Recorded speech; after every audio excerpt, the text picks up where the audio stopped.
Happy Tuesday, guys. Today we're going through a WOD and our cool down. So today's structure is mostly or focused more around kind of open style workouts going forward. So for this 8-week cycle, guys, all the way up till the open. Tuesdays is going to be kind of the CrossFit Open style day, where we're going to be doing workouts that kind of mimic the CrossFit Open or kind of competition style workouts. And this is where you kind of want to get to that kind of sixth gear on your Tuesday workouts. I want you to kind of push yourself a little bit more.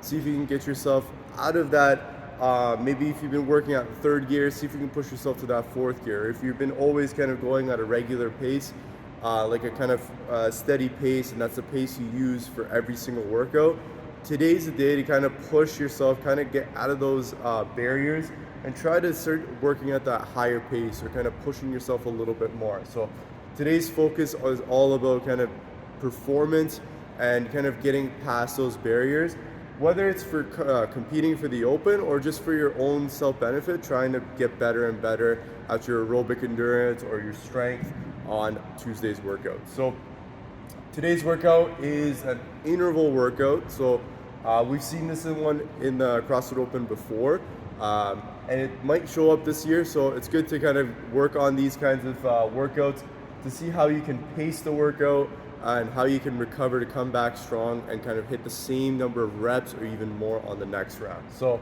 how this works, we're doing 4 AMRAP 4s, so 4-minute intervals, as many rounds as possible. I've written it in like a shorthand form. So the first round, your first AMRAP 4, you're gonna follow this rep scheme. So you're going 18, 15, 12. The second round, you're gonna go 15, 12, 9, and so forth until the last round is 9, 6, 3. The reps or the movements are calorie row. The second movement is a hang, clean, and jerk, and then the third movement is a strict handstand push-up. So the focus of today's workout is to build upper body muscle endurance. So we have 2 kind of movements here that are more biased towards the upper body, I would say. With the hang, clean, and jerk, you're going to be under tension the whole time. As you're holding the bar and going back down to the hang position, it's going to tax your grip. When you're going up to that jerk, we're going to do a little bit of upper body work there and more upper body push with that strict handstand push-up. The cal row, you want to try to bias it a little bit more towards your legs. So use your legs as much as possible so you can save your arms for these 2 movements, especially for the strict handstand push-up there. We want to try to keep the rounds as consistent as possible, and especially your pace.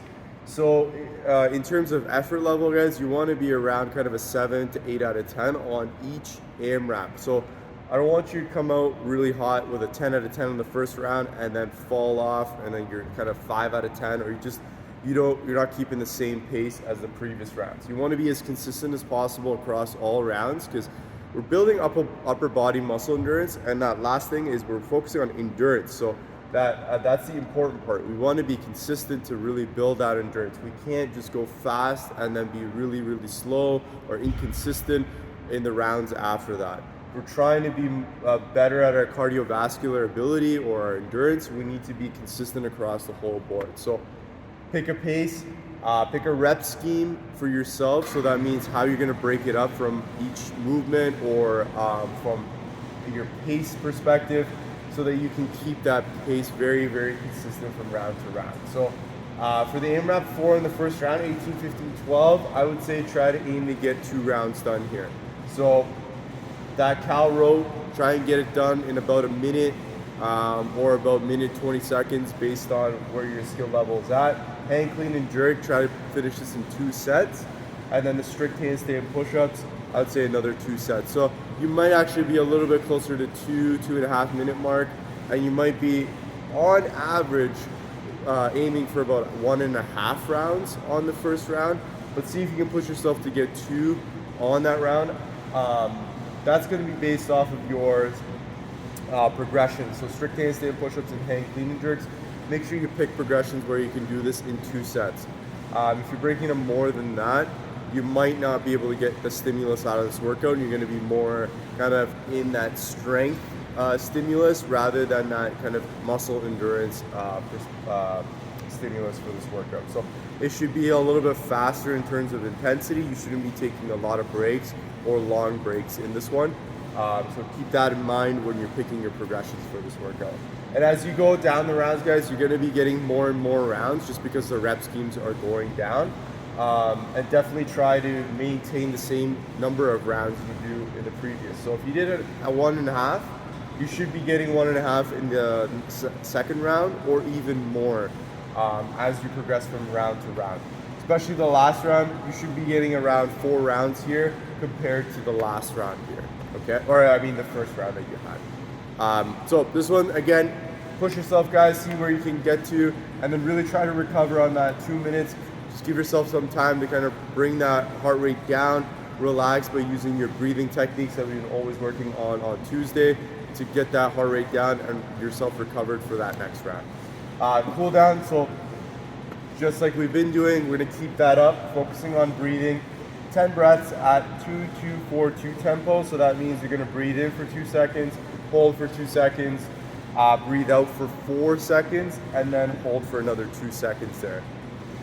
We're gonna focus a little bit on the left side of our body. So this is kind of mainly, most people are right-handed, kind of right side dominant, so we tend to bias our right side more. If you are left-handed, you should focus more on the right side or the right hemisphere of your body here. So we do a lot of right-handed stuff, so we want to try to create some more awareness on the left side of our body. So simply what you're going to do is just have your hand on your abdominal area on the left side, so kind of at the lower ab area, and as you do your breathing, try to just bring some awareness as to how your diaphragm and how you're expanding at the trunk, how the muscles are expanding and how they're contracting as you're doing that breathing. This is going to bring a lot of awareness to your brain, and this might even help you with some mobility, better breathing, and better activation in those muscle groups if you're trying to find tension as you're breathing or when you're doing a heavy lift. This is a great way to kind of hack your brain and even get better results out of your training sessions by bringing just more awareness to other muscle groups and other areas of your body. So left-sided focus if you're right-handed. If you're not right-handed, if you're left-handed, you do a lot of left-sided things, guys, focus on the right side, okay? So again, just kind of the lower abdominal area, just put your hand there and just take note of how your stomach is or your trunk is expanding as you're doing your breathing with today's 10 breaths in the cool down. Hope you guys enjoyed today's workout. Make sure you post your scores on Cfw Wod. Other than that, guys, we'll see you tomorrow for the next one.